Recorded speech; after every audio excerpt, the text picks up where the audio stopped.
아멘. 하나님께서 저와 여러분의 믿음의 고백을 받으시고 우리를 승리의 길로 인도하실 줄 믿습니다.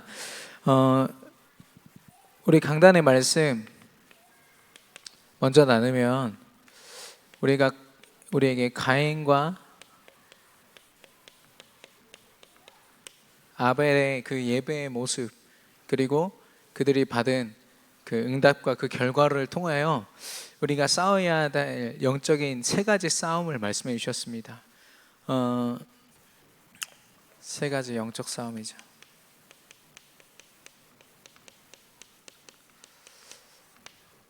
첫 번째는요, 온전한 예배입니다.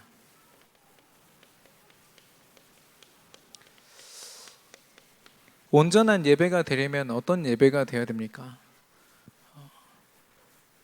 온전한 예배는요, 형식적으로 어마어마한 규모를 갖추고 또 정성을 다해서 드리는 그런 예배를 말하는 것이 아니라 다른 것들이 중요하지 않을 만큼 예수가 그리스도 되신 언약이 너무나도 중요한 것이 바로 예배입니다. 이 언약을 통해서만 예배가 온전해질 수 있거든요. 하나님의 모든 의도는요, 예수 그리스도를 통하여 드러납니다.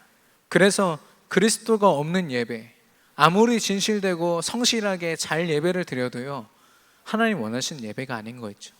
가인의 예배가 그랬습니다. 온전한 예배가 되려면 어린 양의 피로써 드리는 피 제사로 말미암아 오실 메시아 예수 그리스도가 희생당하시고 피 흘리심을 드러내는 것. 그래서 아벨의 예배는 그리스도가 드러난 예배였기 때문에 하나님 받으신 겁니다. 그러나 가인의 예배는 그렇지 않았거든요. 그래서요,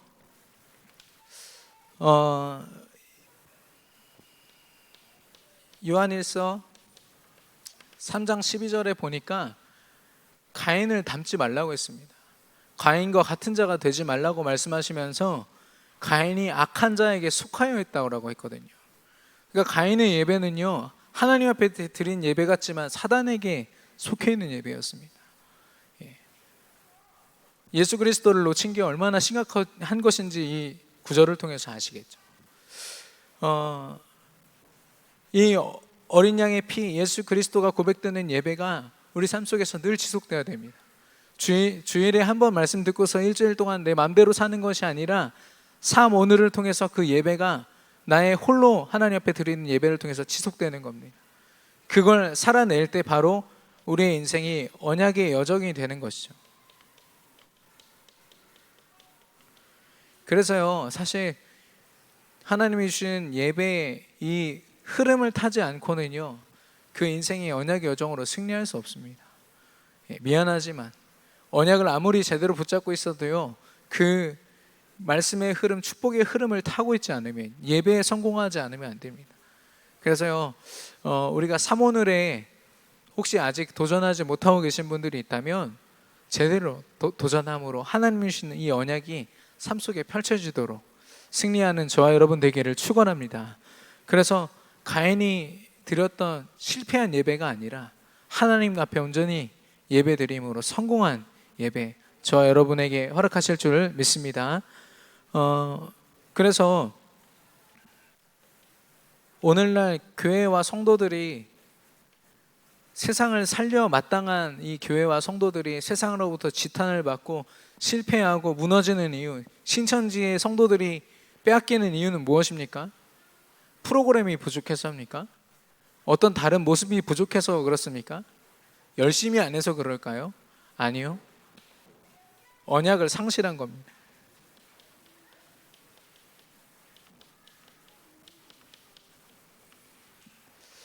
다른 말로 하면 언약만 있으면 우리는 세상 앞에 승리하기에 마땅한데 이걸 상실해 버린 겁니다. 두 번째로 관계를 말씀하셨습니다. 우리가 어떤 관계를 생각할 때 우리에게 주어지는 모든 상황, 사건, 환경, 그리고 만남, 사람, 그 모든 시간들은요, 우리가 하나님 자녀이기 때문에 하나님의 절대 주권이 그 가운데 있습니다. 주권이란 말은 하나님이 주인 되셨다는 거거든요. 주인 되신 하나님은요, 완벽한 계획을 가지고 움직이시는 분입니다. 말씀을 주시고 그 말씀을 성취하시는 하나님이시거든요. 그래서 모든 것 속에서 하나님 계획을 발견해야 됩니다. 먼저는 교회 안에서는요, 모든 그리스도를 머리로 모든 지체들, 모든 성도들이 하나님께서 하나 되게 하셨어요. 지체라고 하셨습니다. 아무리 마음에 안 들어도 여러분 손가락 잘라내십니까? 발가락 잘라내십니까? 자기 손해인 거죠. 하나님은요, 우리가 성격이 맞고 뭐 어떤 성향이 맞아서 하나 되게 하시는 게 아니라 복음을 향해서 달려가는 그 속에서 우리가 한 자리에 서 있게 만드시는 겁니다. 그게 원네스인 거죠. 그래서 복음을 붙잡고 있는 우리 모든 순간에 하나님께서 함께 하심을 원네스로 누리는 것. 그때 나와 같은 자리에서 동역하고 있는 우리 지체들이 보이는 겁니다. 우리와 함께 하시는 임마누엘. 그래서 이 축복을 가지고 교회 밖을 돌볼 수 있는 자가 됩니다.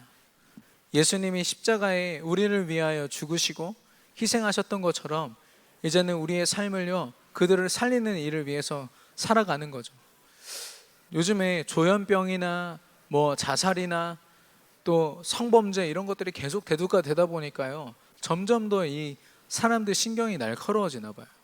그 댓글들을 보면요, 뭐 무기징역에 처해야 된다, 사형 제도를 부활시켜야 된다, 어떻게 처벌해야 된다, 온갖 방법이 난무하고요.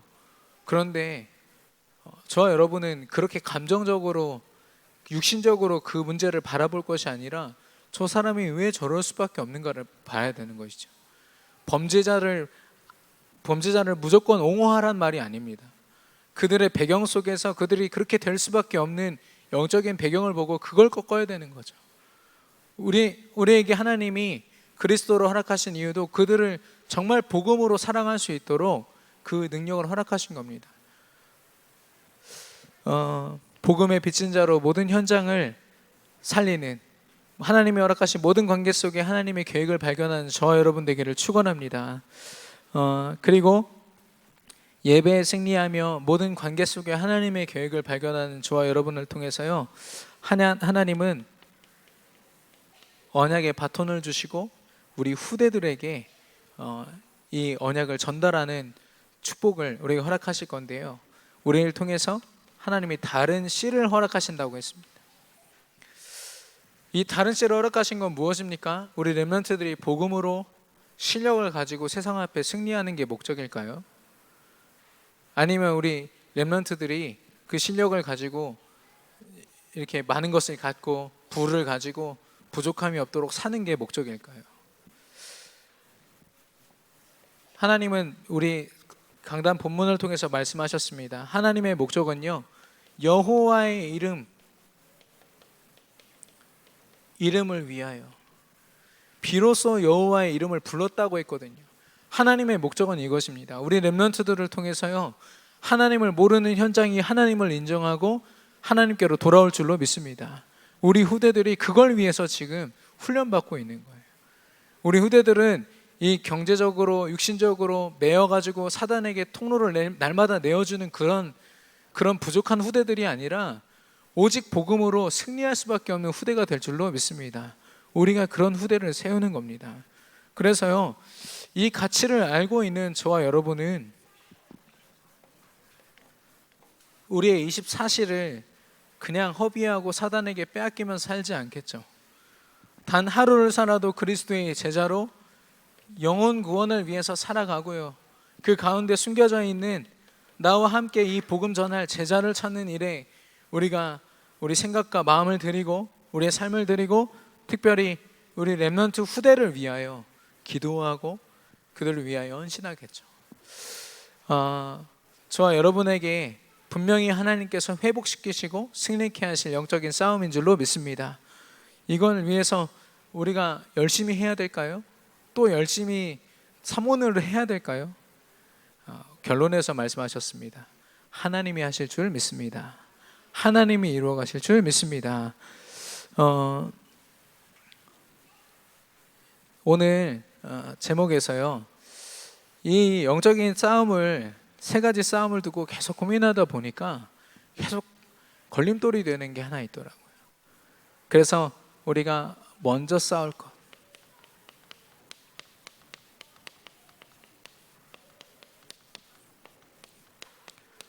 바로 나 자신입니다.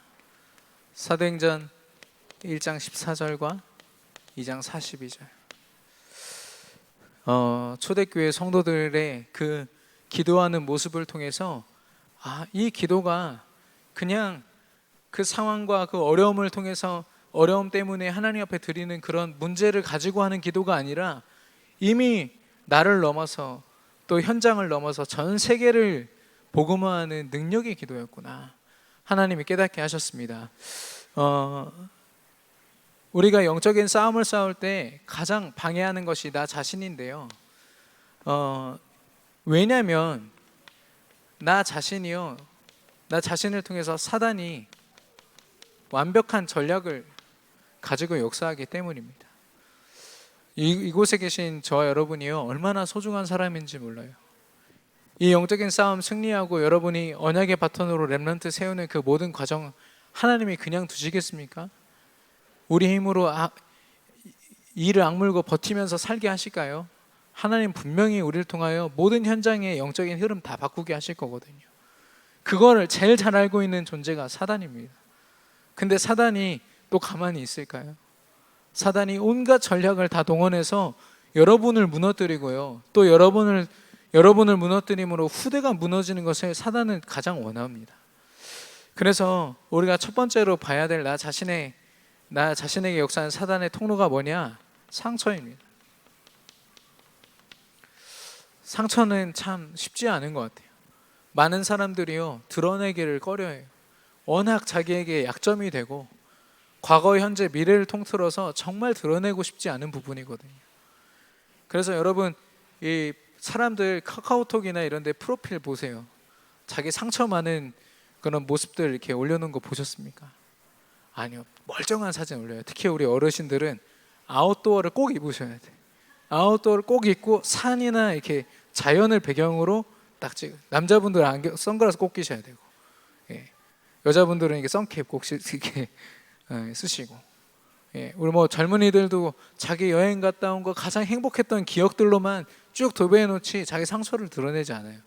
왜냐? 상처가 그만큼 아픈 거거든요. 그 사람들의 뒷얘기를 하지 않습니까? 안 좋은 부분입니다. 사람들의 뒷얘기를 뒤에서 한다는 거, 앞에서 하지 못할 말을 뒤에서 한다는 거. 근데 그게 사실 점검해 보면 자기 상처예요. 자기 상처를 가지고 그 얘기 하는 겁니다. 비교의식과 여러 가지를 가지고 하는 거거든요. 그 상처라는 게요, 사실 다른 사람이 보듬어주면 얼마나 감사합니까? 근데요, 다른 사람이 만지면 아무리 좋은 의도를 가지고 만져도요, 아파요. 그런 게 상처고요. 바람을 불면 얼마나 시원합니까? 근데 상처에 닿으면 쓰라려요. 물에 들어가서 노는 게 얼마나 기뻐요. 근데 물에 상처가 닿으면 얼마나 따가운지 모릅니다. 소리 지를 만큼. 그게 상처거든요. 사단이 그렇게 취약하다는 걸 알고 있기 때문에 이걸 가지고 틈타는 거 있죠. 초대교회 성도들에게 상처가 없었을까요? 그들이 모든 걸 다 부유하게 가지고 있었습니까? 오히려 우리보다 더 부족한 사람들이었어요. 120명의 사람들이 마가다락방에 모여서 기도하는 그 시간이요, 그들은요, 사실 세상적으로 볼 땐 미련할 수밖에 없고 부족할 수밖에 없는 사람들이었어요. 그 상처를 사단이 틈탄다는 것이죠. 그리고 우리에게 각인되어지고 뿌리 내려지고 체질되어 있는 것들, 우리에게 주어진 상처로 어떤 사람들은 이 상처 속에서 자기 자존심을 이제 내세워요. 상처를 드러내지 않기 위해서 반대로 강한 자존심을 가지고 살아갑니다. 근데 결국에는 상처로부터 시작됐기 때문에 해결책이 아니에요. 오히려 그걸로 사단이 각인뿌리 체질 되게 만들어서 시스템을 만듭니다. 이건 지금 사단의 전략은 우리의 하나님 자녀들에게 사단이 전략을 쓰는 그 전략을 이야기합니다. 각인뿌리 체질을 가지고요, 온전히 하나님 바라보는 것 같다가도 이 시스템 한번 툭 건들면은 완전 뒤집어지거든요. 그게 이제 다운되는 시간이 쭉 업으로 하나님 바라보고 있다가 요거 하나 탁 건들면 그냥 곤두박질 쳐버리게 만들죠. 각인뿌리 체질이, 그래서 우리는 예틀이라고 하는 겁니다. 틀이라는 것은 어떤 틀에 갇혀가지고 그대로 할 수밖에 없는 모습을 이야기하지 않습니까? 사단이 그걸요 완벽하게 시스템을 만들어 놓고 상처를 가지고 여러 가지 이념과 생각들을 가지고 틀을 딱 만들어 놓은 겁니다. 벗어날 수 없도록. 중요한 순간에 그거 하나 딱 건들면 완전히 무너지도록.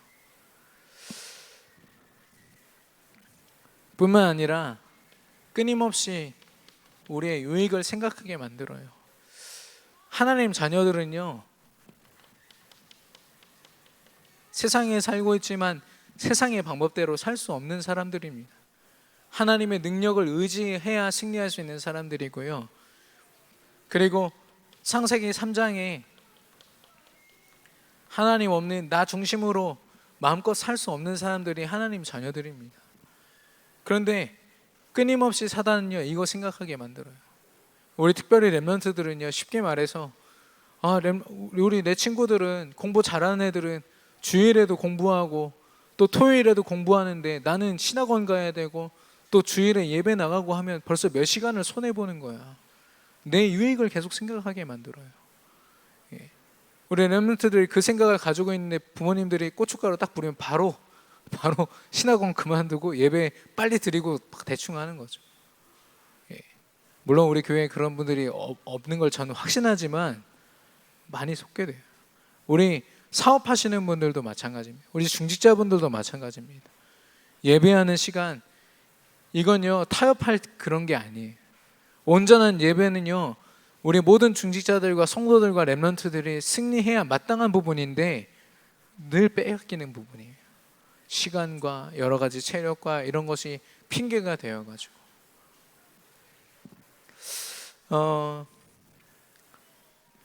그래서 이 초대교회 그 성도들이 상처가 없었을까요? 각인뿌리 체질된 것들이 없었을까요? 그들은 유대 사상에 여전히 가지고 있었어요. 자신들이 거기에 속고 있다는 것도 알고 있었어요. 그리고 또 그 사람들이 하나님 말씀으로 온전히 그걸 다 넘어설 수 있었을까요? 그 능력으로 자신의 스스로의 힘으로는 절대 불가능한 부분이에요. 그냥 내가 믿습니다, 그런 믿음으로는 할 수 없는 부분인 거죠. 그래서요 저와 여러분이요 나 자신의 상처와 각인뿌리 체질과 유익을 생각하는 것들을 우리가 점검할 때 정확하게 판단해야 돼요. 근데 많은 사람들이 이걸 보고 이게 발견되면 어떻게 생각하냐? 나는 이 상처 때문에 불가능해. 난 이 상처를 가지고 있으니까 각인뿌리 체질 때문에 나는 못할 것 같아. 이 소리를 사단이 얼마나 좋아하는지 아십니까? 하나님은요 이것들을 우리에게 허락하시면서 이것 때문에 무너지라고, 믿음을 저버리라고, 실패하라고 주신 것이 아니라 이 가운데서 역사하시는 하나님의 승리를 맛보라고 주신 줄로 믿습니다. 우리의 한계가 아니라 기회예요. 그래서 우리는 어떻게 생각하느냐? 왜 내가 여전히 상처 속에 붙잡혀 있어야 되는가? 내가 그리스도로 완전히 답을 내렸는데 왜 여전히 상처만 드러나면 내가 왜 무너져야 되나? 왜 각인뿌리 체질로 아직도 사단에게 시스템 돼가지고 질질 끌려다녀야 되는지 이가 갈려야 돼요. 그걸로 기도가 나와야 됩니다. 사단을 꺾어야 됩니다. 뿐만 아니라 여전히 내 유익에서 벗어나지 못하는 내 생각, 마음. 우리 후대들을요 사무엘과 같이 언약궤 옆에 마음껏 드릴 수 있어야 되는데 드리지 못하는 그 마음, 그게 제대로 우리 안에 점검되고 기도되어져야 되는 부분인 거 있죠. 사단의 전략을 분명히 알고 나를 넘어서는 저와 여러분이 되기를 축원합니다. 제가 너무 세게 얘기하나요? 여러분 표정이 저를 잡아먹을 것 같습니다. 네, 물론 저도 제가 너무 좀 세게 얘기를 하고 있지만 그만큼 안타까운 부분이 여전히 렘넌트며 우리 성도님들이며 중직자며 교육자들까지요, 이 부분에 걸려들면 너무나도 많은 손해를 보게 됩니다. 그러면 이 초대교회 성도들은요, 어떻게 이런 승리하는 기도로 하나님이 원하시는 일들을 감당할 수 있었을까요? 쉽게 얘기하면 초대교회 성도들은요, 진짜를 봤습니다. 정말 진짜를 본 사람들은요, 어설픈 가짜 보면 바로 이렇게 구별해낼 수 있습니다. 예수가 그리스도라는 진짜 언약을 알고 있는 저와 여러분에게요, 어설픈 신천지가 와가지고 헛소리 한다고 여러분 들으시겠습니까? 오히려 그를 살리려고 하겠죠. 마찬가지로 이 초대교회 성도들은 진짜를 봤어요. 무엇을 봤냐면, 어떻게 승리했느냐, 더 큰 것을 보았습니다. 어떤 큰 것이냐면 하나님이 이루어 가시는 역사를 보았어요. 이사야서 7장 14절에 보라, 처녀가 잉태하여 아들을 낳을 것이요 그 이름을 임마누엘이라 하리라.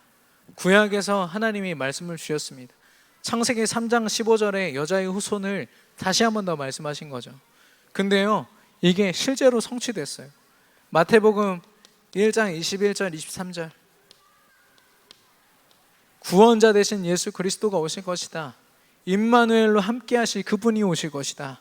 마태복음 16장 16절, 주는 그리스도시요 살아계신 하나님의 아들이십니다. 뿐만 아니라 요한복음 19장 30절, 십자가에서 모든 것을 다 이루셨다라고 했습니다. 그런데요, 이게 700년 만에 이 구약의 말씀이 성취된 거예요. 다른 수많은 유대인들이요, 그 눈치를 못 챘어요. 마을 구유에서 태어난 예수님을 인정하지도 않았고요, 하나님의 아들로 보지도 않았습니다.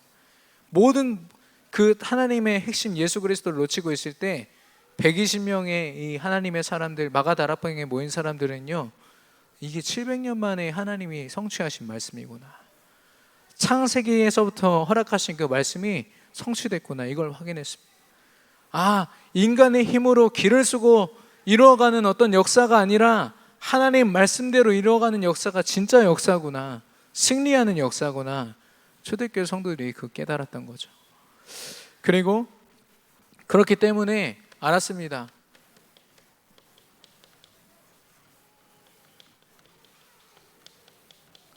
절대 불가능한 나 자신을 의지하지 않았어요. 더 이상 상처 많고 늘 주어지는 환경과 문제 속에 무너지는 자신을 보면서 내가 이를 악물고 잘 해봐야겠다가 아니라, 난 절대 불가능함을 하나님 앞에서 인정한 겁니다. 불확실한 그런 미래에 자기 생을 걸기보다 절대 가능한 하나님의 역사에 자기 인생을 드린 거죠. 그 하나님을 의지하는 모든 시간은요, 가장 확실한 시간이었어요. 하나님의 역사가 있기 때문에. 하나님은 말씀을 주신 그대로 이 초대교회 성도들에게 응답하시고 이루어 가셨거든요. 그걸 체험한 겁니다. 그리고 그들의 미래, 지금 많은 연예인들이 서로 자기가 공황장애다 이런 것들을 밝히고 있습니다. 자기에게 깊은 상처들이 이제 드러나기 시작을 한 것 같아요. 근데 그 공황장애의 가장 큰 위험성이 뭐냐면 대상이 없어요. 두려움이 오는데요, 이 두려움이 어디서부터 뭐 때문에 오는지를 몰라요. 그것 때문에 정신이 돌아버리거든요. 이게 그 공포감이요, 그냥 좀 무섭다 이 정도가 아니라요, 막 온몸이 떨릴 만큼, 아무것도 하지 못할 만큼 떨리는 겁니다. 그런 인간이 스스로가 미래를 만들 수 있다고요? 과학이 발전하고 또 기술이 발전한다고 인간의 그 미래를 보장할 수 있습니까? 오히려 더 이 세상이 약해지는 걸 여러분이 보고 계시지 않습니까? 그런데도 우리가 여전히 우리 힘을 가지고 우리 미래를 개척해 나가야 될까요? 가장 불확실한 소리죠, 그 이야기가요. 그래서요, 이 초대교회 성도들은요, 하나님이 이루어 가시는 미래에 모든 걸 올인해 버린 겁니다. 하나님이 하실 미래. 만약에 유대인들이요, 바리새인이나 이런 사람들, 굉장히 똑똑한 사람들 많았습니다. 그런 사람들이 함께 모여서 회의했어요. 회의에서 그 이스라엘을 어떻게든 살려보려고 힘 있는 나라로 만들려고 했지만 이 초대교회 성도들이 주후 70년에 로마에 완전 속국됩니다. 아무리 정치인들이 노력하고 최선을 다해도요, 로마에 속국돼가지고요, 자기 정체성을, 나라의 정체성을 다 잃어버리게 됩니다. 초대교회 성도들은요, 그런 정치와 어떤 교육이나 이런 것에, 육신적인 것에 자기 미래를 건 게 아니라 확실한 하나님이 이루어가신 미래에 자신들의 미래를 건 거죠. 저와 여러분도 마찬가지입니다. 늘 우리가, 물론 여러분은 안 그러실 수도 있지만, 저는 가장 중요한 순간에 이런 것들을 가지고 사단이 틈타면 또 무너지고 또 무너지거든요. 근데 그것 때문에 제가 낙심하는 게 아니라 더 하나님을 바라보게 됩니다. 난 진짜 불가능하구나. 절대 불가능하구나. 나는 빨리 죽어야 되는구나. 하나님이 그걸 깨닫게 하시고요, 하나님 의지하게 하시는데요, 얼마나 감사한지요. 제가 좀 혼날 걸 각오하고 말씀을 드립니다만은, 저는 사실 그 결혼을 두고 그렇게 많이 기도하지 않았습니다. 큰일 났네요. 왜냐하면 하나님이 하실 걸 확신했기 때문에. 제가 세계복음화를 위하여 필요하다면 하나님은 저의 결혼과 출산과 육아와 그 모든 것들을요, 하나님이 원하시는 가장 선한 길로 인도하실 줄 믿습니다. 내가 불안해서 그거 매달려가지고 거기에 내 힘을 쏟지 않아도요, 하나님이 하실 거거든요. 하나님이 하게 하실 거거든요. 지금 눈빛들이 한번 지켜보겠어, 이런 눈빛인데요, 기도해 주시기 바랍니다. 이 믿음을 유지할 수 있도록. 그래서 이 마가다락방 성도들은요,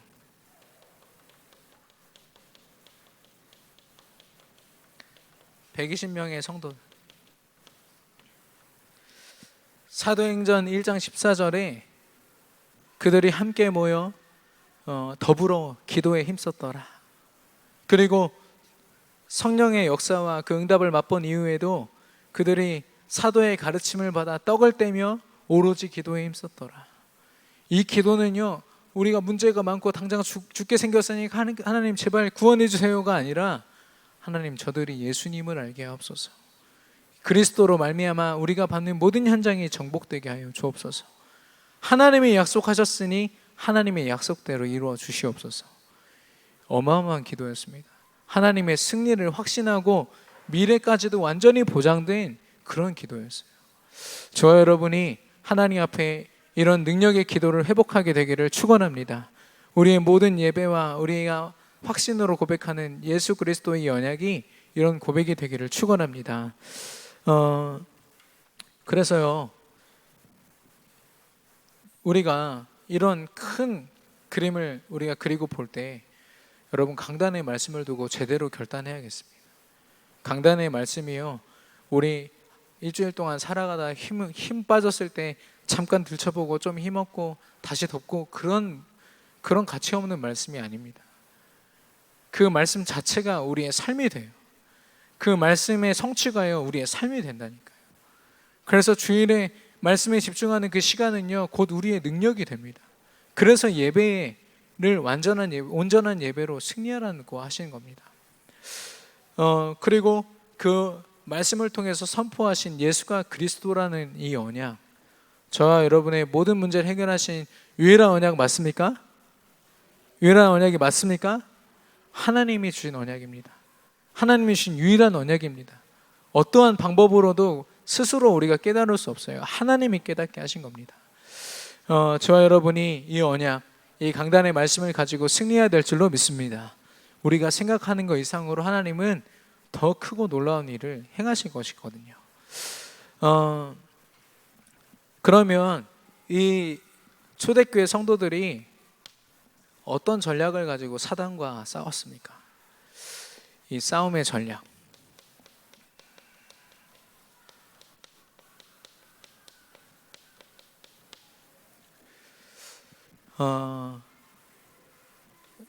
그들이 모이는 모든 곳에 하나님을 향한 예수 그리스도를, 그 언약을 누리는 참된 예배, 온전한 예배가 드려졌습니다.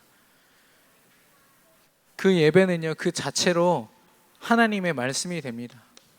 물론 담임 목사님의 말씀, 또 들려주시는 그 말씀도 말씀이지만, 우리가 함께 고백하는 교동문, 또 고백하는 찬송가, 또 목사님 통해서 들려주시는 그 축도와 또 대표 기도자를 통해서 우리가 함께 기도하는 대표 기도, 그 모든 시간들이요, 하나님의 음성이 들려지는 시간입니다. 단 한순간도 우리가 놓쳐서는 안 되는 시간인 거 있죠. 전 예전에 아침에 예배 드릴 때 장로님들이 오래 기도하면 얼마나 행복했는지 몰라요. 자는 시간이었거든요. 제 부족한 잠을 보충하는 시간이라고 생각했는데, 그때가 제가 예배에 가장 실패했던 시간이었어요. 물론 최근 일은 아닙니다. 제가 랩런트 때 철없을 때 그랬던 시간들이 있는데, 모든 예배의 시간들이요, 하나님의 음성을 듣는 시간입니다.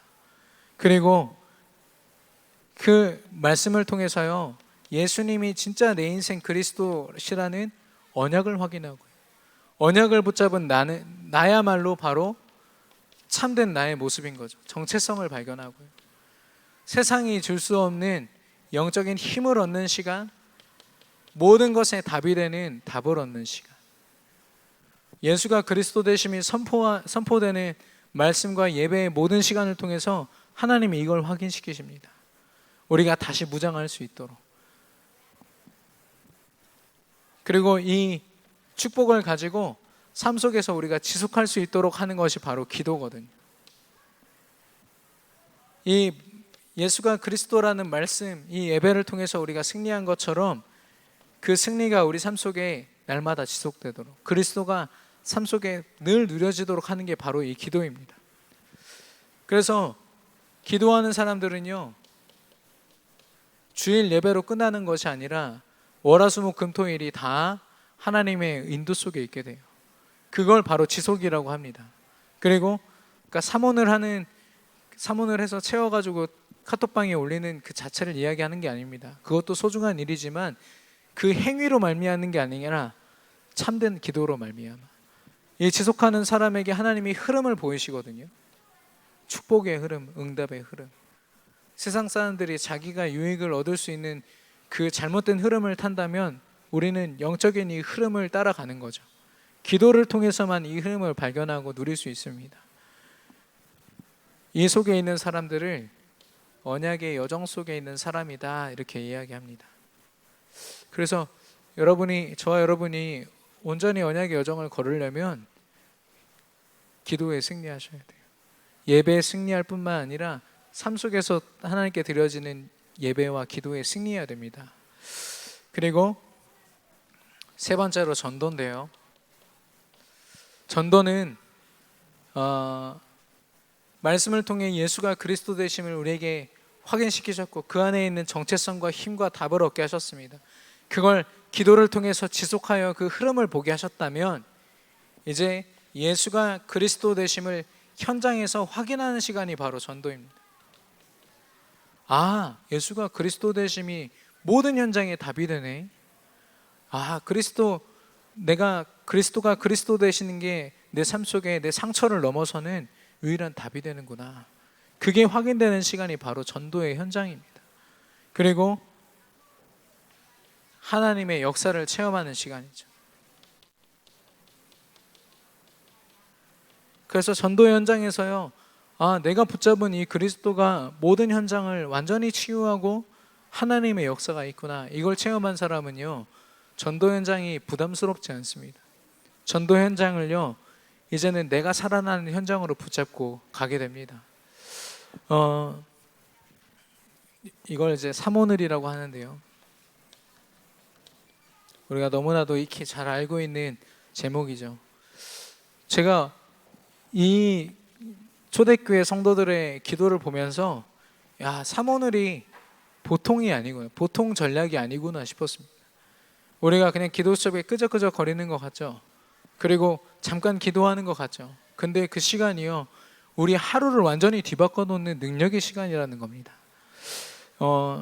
어제가 이제 6.25였는데요 6.25 전쟁 때 한 사람을 죽이는데 총알이 몇 발이 쓰였을까요? 물론 죽는 건 너무 비참한 일이지만 제가 어제 이렇게 계산한 거를 좀 봤거든요. 근데 어떤 사람은 10만 발당 한 명이 죽었다 이렇게 얘기했어요. 총알을 10만 발을 쏘니까 한 명이 죽은 거예요. 전체 총알 개수 분의 사람 수로 이렇게 계산을 한 거죠. 그럼 총을 어떻게 쏜 겁니까? 관역을 보고 쏜 게 아니라 그냥 총 들고서 이렇게 쏜 거죠. 어디 숨어가지고 막 대충 막 쏜 거죠. 두루루루 막 쏜 거죠. 너무 무서우니까. 사단과의 영적인 싸움을 싸우면 좋아요. 여러분도요. 이 삼오늘에 제대로 승리하지 않으면은 관역도 제대로 보지 못하고 막 총 쏘게 됩니다. 이 완벽한 답을 가지고 이 사단을 완전히 사단의 전략을 무너뜨릴 수 있는 엄청난 답을 가지고도요. 이 헛발을 하는 거죠. 그래서 저는 삼오늘이요. 예수가 그리스도 되심을 언약으로 받고 기도로 그것을 삶 속에서 늘 누리고 늘 확인하는 것. 그래서 더 힘을 얻고 말씀으로 확인하고 또 기도로 지속하고 전도로 확인하고 이게요.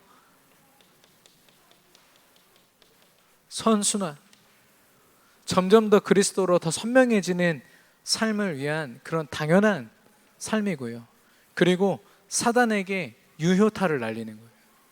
사단에게 치명적인 그런 그 데미지를 입힐 수 있는 유효타를 날리는 시간이 저와 여러분이 조용히 사모를 하는 시간입니다. 이 초대교회 성도들이 모여서 120명이 함께 모여서 기도하고 예배한 그 시간은요, 함께 사모를 하는 시간이었고 하나님 그 시간을 통해서 로마를 정복해 하셨습니다. 수많은 이스라엘의 탈무드와 그 책들을 가지고 뛰어나게 열심히 실력을 갖춘 그 수많은 사람들이 해내지 못했던 로마 복음화를요, 이 자리에 모여서 기도했던 120명의 성도들이 해냈습니다. 저와 여러분에게 사단의 전략, 특별히 내게 주어진 나를 통해서 역사하는 사단의 전략을 완전히 무너뜨리고 하나님의 더 큰 역사를 보며 삼오늘을 통해서 사단과 늘 싸워 승리하는 저와 여러분이 되기를 축원합니다. 결론입니다. 나 자신을 두고 하나님 앞에 먼저 싸우는 저와 여러분에게 하나님이 어떤 응답을 허락하실까요?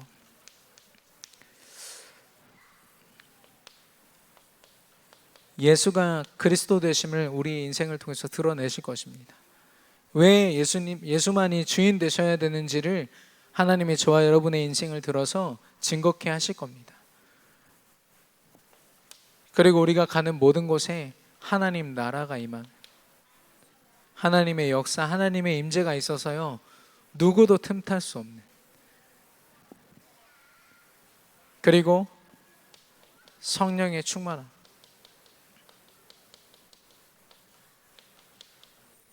성령 하나님의 역사하심으로 이제는 내 힘으로 하는, 세상의 방법으로 하는 것을 이제는 버리고 하나님이 원하시는 성령의 인도를 따라서 살아가는 삶.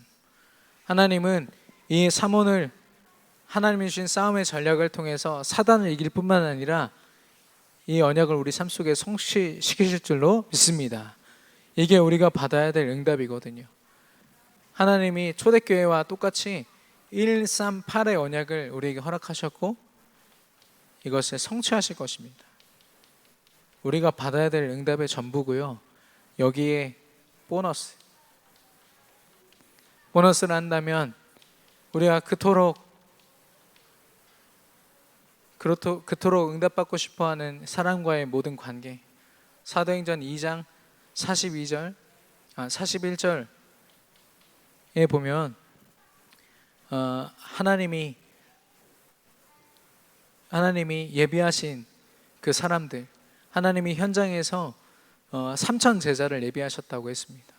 이 사람들을 살리는 축복뿐만 아니라 47절에 함께 떡을 떼며 하나님의 일을 같이 감당할 동역자들을 하나님이 허락하실 것이고요. 그리고 경제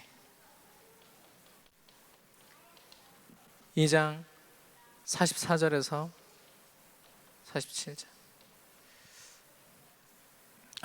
죄송합니다. 42절입니다.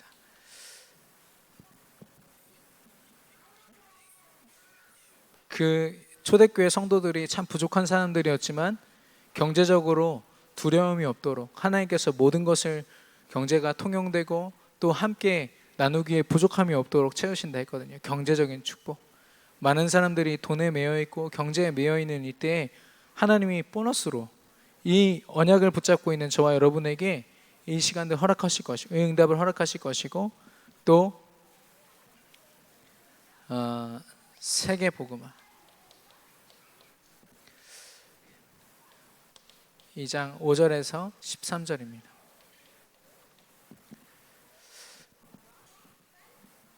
오직 복음 언약을 붙잡고 그 응답을 가지고 오로지 기도에 힘썼던 성도들에게 하나님은요 성령의 역사를 허락하시고 본인들이 나가지도 않았는데 15개 나라에서 많은 사람들이 와서 이 복음을 듣고 선교의 응답을 누리도록 하셨습니다.